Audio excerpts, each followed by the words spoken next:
Pero, last term nyo na yan. Siyempre, alangan namang dadalhin kayo ng iglesia tapos takot kayong mawalan ng ayuda. Lumalabas na ayuda lang ang katapat nyo. Mindset ba mindset? Kailangan pa bang gamitan ng common sense yan? Dahil natakot kayo na i-welcome si Kong Marcoleta sa bayan nyo dahil mawawalan kayo ng ayuda. Siyempre, pagkakataon ng mga kalaban nyo na magpabida sa iglesia. O diba? Isip-isip munang mabuti. May ayuda ka nga, kaso wala ka namang botong makukuha galing sa iglesia. Dinaspak ka. Kahit naman hindi suportahan ng mayor si Marcoleta, hindi nila mapipigilan si Marcoleta. Dahil campaign period ngayon, mga tukmol. Tatakutin pa ang mga mayors na wag suportahan si Kong Marcoleta? Siraulong mga to, hindi nag-iisip ng maayos. Hindi nyo mapipigilan sa pagpasok sa Senado ang Kong Marcoleta. Palakpakan. Sawa na kami sa mga corrupt politician na mga Katoliko. Dapat nang medyo mabago ang kalakaran ng gobyerno sa Pilipinas. Simulan natin kay Marcoleta para senador sa 2025 National Midterm Election. Number 38, wag na wag po niyong kakalimutan mga kabagis.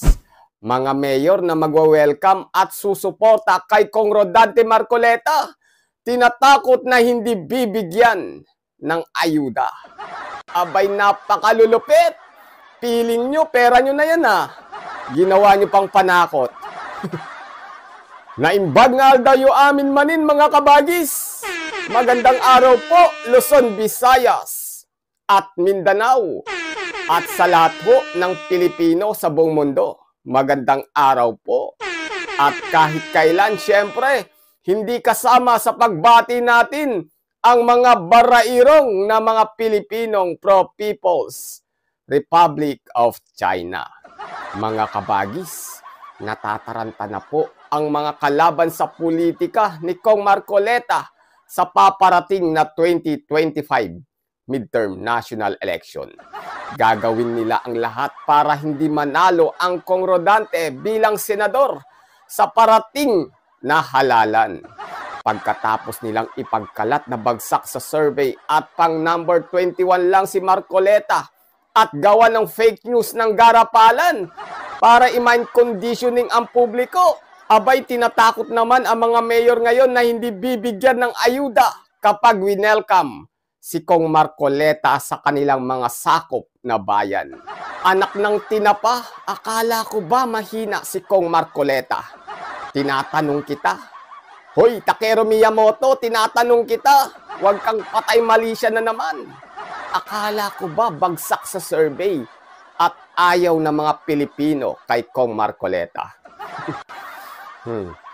Baka si Kent Garcia ang nakakaalam ng sagot. Hoy Kent, tinatanong kita. Huwag na naman kayong patay Malaysia. Alam kong nakikita nyo ang mga video ko na kumakounter sa inyo dahil nakatag kayo, naka-hashtag pa at nasa title mismo ng video ko ang pangalan ng channel nyo. Double time na ba? Bakit nyo ginagawa ang lahat para hindi manalo si Kong Marcoleta? To the point na gawan nyo na ng garapalang fake news. Akala ko ba hindi mananalo si Marcoleta kahit anong gawin niya? Abay, talagang dapat kayong matakot kay Marcoleta. Maliban sa sure na dala ng iglesia yan, ang bawat kaanib o member ng Iglesia ni Cristo ay kinakampanya siya sa lahat ng kakilala at mga kapitbahay nila upang manalo sa parating na halalan. Sawa na kasi kami sa mga magnanakaw na mga politikong Katoliko na nagpapahirap sa Pilipinas. Ano, sumagot kayong dalawang tukmol? Huwag na naman kayong patay Malaysia. Sobrang daming natutuwa sa vlogs ko, pero mas marami pa rin ang naaasar. Ayaw tanggapin at makarinig ng katotohanan. Di ko kayo ihihele dito sa channel ko. Tandaan nyo yan. Tamaan ang tamaan, dure ag kisi-kisiw kayo dita. Mga kabagis, ang bibigyan po natin ngayon ng komentaryo, kritisismo, punto at reaksyon ay ang video na galing sa ganang mamamayan. patungkol di umano sa ginagawang pananakot sa mga mayor na hindi bibigyan ng ayuda pag sinuportahan si Kong Marcoleta. Bago po yan, hinihikayat ko po kayong i-like muna ang video ito. Siyempre ho, wag nyo rin pong kakalimutang pindutin ang subscribe or follow button. On nyo na rin po ang notification bell at piliin ang all. Pakishare na rin ho ang video ito para mas marami pang viewers ang maabot ng video ito.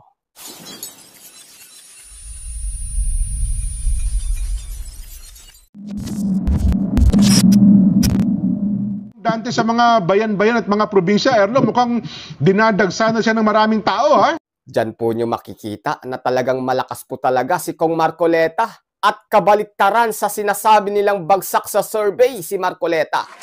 Magpapasurvey na nga lang kayo. Kayo-kayo lang naman ang sasagot. Tuloy!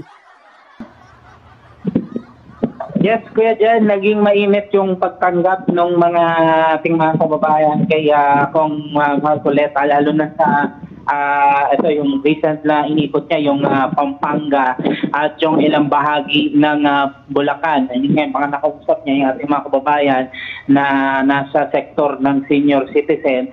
At yung nitong nagdaan, yung mga nasa sektor naman ng pagsasaka para madagdagan yung ipinahayag niya yung mga dapat may dagdag na mga kagamitan or kaalaman doon sa pagsasaka para nang sa ganun mas maging efficient yung kanilang mga ginagawa para makinabang din yung mga consumer. Ayan. Ay, nakatanggap pala tayo ng report, Erlo. Nelson, ha? Erlo, i-double check mo nga ito. Kasi, di ba, sumasama ka kay Kong Dante sa pag-iikot niya. Meron daw mga incumbent local officials, Nelson, ha? Alam mo bang, kapag kaalam nila na darating si Kong Dante sa probinsya o sa bayan na yon, tinatakot daw yung mga mayor. Pag tinanggap, marami kayong tao dyan sa pagdating ni Kong Dante. Incumbent mayor. Hindi, sinong nananakot? Mayroong mga, basta, mayroong somewhere over there. Tumatawag. Mayroong mga Mayor, pagka itong si Kong Dante, binigyan nyo ng permit na makapag-rally o makagawa ng mga kung ano-ano dyan, ha? Wala kayong ayuda. Aba. Hindi kayo mabibigyan ng AIX, MAIP, kung ano-anong mga, yung legal na ayuda na son, ha? Sagot naman ni Mayor. Aba malupit! Nako po, lumaban kayo ng parehas. Todo sira na nga kayo kay Marcoleta at pinagkakalat nyo na ngang mahina at hindi mananalo. Abay tatakutin nyo pa ang mga mayor ng mga bayan na huwag suportahan si Marcoleta sa pamamagitan ng hindi pagbibigay ng ayuda. Kininayo. Ay, sorry po. Lumaban kayo ng patas. Mga mayor lang natatanga-tanga ang aayon dyan sa pananakot nyo, mga tukmol. Bakit to? Ito, mag-cost-benefit analysis tayo, mga mayor. Pakinggan nyo ako, mga mayor. Magaling akong vlogger. Hindi ako nagpapakalat ng fake news. Ito, pag nagpatakot po kayo, mga honorable mayors, na hindi kayo bibigyan ng ayuda dahil sinuportahan nyo at winelcome nyo si Kong Marcoleta sa mga bayan nyo. Eto, maaari, mawawalan kayo ng ayuda.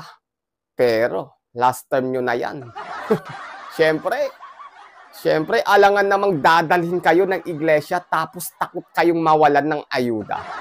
Lumalabas na ayuda lang ang katapat nyo. Mindset ba mindset? Kailangan pa bang gamitan ng common sense yan? Dahil natakot kayo na i-welcome si Kong Marcoleta sa bayan nyo dahil mawawalan kayo ng ayuda? Siyempre, pagkakataon ng mga kalaban nyo na magpabida sa iglesia. O, di ba? Isip-isip munang mabuti. May ayuda ka nga, kaso wala ka namang botong makukuha galing sa iglesia. Dinastak ka. Kahit naman hindi suportahan ng mayor si Marcoleta, hindi nila mapipigilan si Marcoleta. Dahil campaign period ngayon, mga tukmol. Tatakutin pa ang mga mayors na wag suportahan si Kong Marcoleta? Siraulong mga to, hindi nag-iisip ng maayos. Hindi nyo mapipigilan sa pagpasok sa Senado ang Kong Marcoleta. Palakpakan. Sawa na kami sa mga corrupt politician na mga Katoliko. Dapat nang medyo mabago ang kalakaran ng gobyerno sa Pilipinas. simulan natin kay Marcoleta para senador sa 2025 National Midterm Election. Number 38, wag na wag po niyong kakalimutan mga kabagis. Palakpakan! Mayroong mga ano, Ba? Mayor, pagka itong si Kong Dante binigyan niyo ng permit na makapag-rally o makagawa ng mga kung ano-ano dyan, ha? Wala kayong ayuda. Aba. Hindi kayo mabibigyan ng AIX, MAIP, kung ano-anong mga, yung legal na ayuda na son, ha? Kaya sagot naman ni Mayor. Oh. Hindi baling walang AX. Ang importante, manalo ko. Yun na nga, pero merong iba, Nelson, na ganun ako. Yun bang hatsing-hatin din na malaman kung ano gagawin niya? Sino kayang mayor yung hindi malaman ang gagawin niya? Parang naipit sa dalawang batong nagbabanggaan. Hindi niya alam kung saan papanig. E di piliin mo yung ayuda mayor. Siguradong pera na yon. Kahit wala ka naman, tuloy pa rin ang pangangampanya ni Kong Marcoleta sa bayan mo. Pero, tandaan mo, noted ka syempre. Tapos, nakita pa ng buong bayan mo na mukha kang ayuda. Kahit na yung mga kapatid mo sa pananampalataya, nakaparehas mong Katoliko na makamarkoleta, ayaw ka na rin iboto, syempre. Alangan naman. Pakinggan mo ako, Mayor. Magaling akong vlogger, kahit mukhang kengkoy nga lang. Hindi ako tulad ni Takeru Miyamoto na atakdog, na naninira ng mahina at bagsak sa survey na politiko. Tuloy! Yun na nga, pero merong iba, Nelson, na ganun ako. Yun bang hatsing-hatin din na malaman kung ano gagawin niya? Sabi ng Mayor, may AX ako, wala naman akong boto. Iboboto mo ba ako rito? Oo. Yun nga, Erlo, i-double check mo. Kasi ang problema ng Mayor, pagka sinamahan niya si Kong Dante, ma-identify siya. Ang daming boboto. Yun na nga. Kasi kilala eh. Yun na nga, tsaka yun ang magiging bandwagon yes. Paano kung ang gawin nung hindi mo pala sasamahan, ha? Incumbent, ha? Incumbent Mayor. Sumama yung kalaban. Yun nga pinoproblema nila. Kalaban ng Mayor na sumama. Yun ang nagiging problema ngayon sa local official. Kawawa naman si incumbent, di ba? Yung incumbent Mayor, hindi makapront. Yung kalaban niya ngayon, kung ako na po ang kukup sa inyo, akong bahala. Ang malungkot lang, sapagkat siyempre incumbent mayor siya, hindi siya nagbibigay ng permit. Ayaw niyang bigyan ng permit yung, siyempre, di ba, may rally, may kung ano-ano, motorcade. Kaya alam mo kang mate-technical sila dyan. Yes. Ganon? Comelec yan eh. Diba? Well, karapatan ng kandidato mga kampanya. Oo. Tanong mo nga yan. Campaign period ngayon eh, di ba? Kasi hindi ka bibigyan ng permit. Oo, lumalabag ka ngayon sa... Diba? Baka ma-disqualify ka pa niyan. Ayun. Tanong mo nga, Erlo, kung may totoo nga ito. Kasi sumbong yan, Nelson, ha? Oo. Sumbong at pinaparating sa atin ng ilang mga... Isang mayor. Hindi, marami. Marami daw. I-confirm mo nga yan, Erlo, kung meron ng ganyang mga pangyayari sa mga bayan-bayan na pinupuntahan ni Kong Dante? Sige ko dyan, i-confirm natin yan. Alamin natin yan. Parang si Erlo natakot din. Salamat na marami. Sabi si Erlo, tigilan mo yung pagko-cover kay Kong Dante, ha? Hindi na yung pala pag-iirap. Mawawalan ka ng ayuda. Lalo, ngayon daw atang, parang ngayong araw, kung hindi ako nagkakamali, nasa bandang Region 8 dapat si Kong Dante ngayon eh. Region 8, alam mo na, yung Leyte, Tacloban, Samar, Northern sa marami daw mga LGUs doon, ayaw siyang tanggapin, ayaw siyang bigyan ng mga permit. Ganun ba? Oo. Ayaw bigyan ng permit si Kong Marcoleta? Akala ko ba bagsak sa survey si Marcoleta at pang number 21 lang? Diba, Takero? Lumaban kayo ng patas. Mate-technical kayo dyan. Maniwala kayo. Campaign period ngayon, tapos ganyan pala galawan nyo. Buti kung wala kayong kalaban. Mawawalan kayo ng boto, maniwala kayo. Isang kamangmangan na move ang piliin na wag suportahan si Kong Marcoleta. Tuloy! Swerte ng mga kalaban nila. Yun ang problema ng mga incumbent, Nelson. Yun ang problema. Sabi ng mga kalaban, Kong Dante, kung ayaw po kayong papuntahin ni Mayor ganito, ganyan. Kami nang bahala Kami sa'yo. po. Kung kinakailangan sa bubong ng bahay natin kayo lumapag, yung helicopter ninyo, gagawin po natin. Ayun. Oh, di ba? Buti kung wala kayong kalaban. Parang binigyan nyo ng pagkakataon na talunin kayo ng kalaban nyo. Pag hindi nyo sinuportahan si Marcoleta, hindi ko kayo tinatakot pero parang ganun na nga. Merong isang matapang na mayor, Nelson, ha? Ito ipinarating sa atin. Ito, incumbent mayor ng Himamaylan City, Negros Occidental. Siya ang mayor doon, si Mayor Raymond Tongson. Okay. Alam mo ba si Mayor Raymond Tongson? Incumbent yan. Incumbent mayor ito. Ang ginawa niya ngayon, sabi ng mga tao doon, at ang kanyang mga tauhan, Jen, hindi lamang po sa Himamaylan, lahat ng yung probinsya ng Negros, Occidental, Oriental at mga katabing probinsya ay gumugol pa itong si Mayor Tongson para ipakalat ang mga campaign paraphernalia ni Kong Dante. Sabi niya, hindi, tataya ako ng gusto niya kay Kong Dante.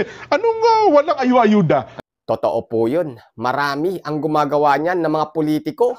Marami ang gumagamit kay Marcoleta, mapa national man at local. Ginagamit nila as branding sa kanilang kandidatura. Gusto nilang ipakita sa mga Pilipino na kaparehas nila si Marcoleta sa puso at paninindigan. Pero wala naman sigurong tangang mayor ang hindi susuportahan si Marcoleta. Let's say sabihin na nating tanga talaga si mayor. Pero imposibleng wala siyang matalinong political advisor na magsasabi sa kanya na maling move ang hindi pagsuporta kay Kong Marcoleta.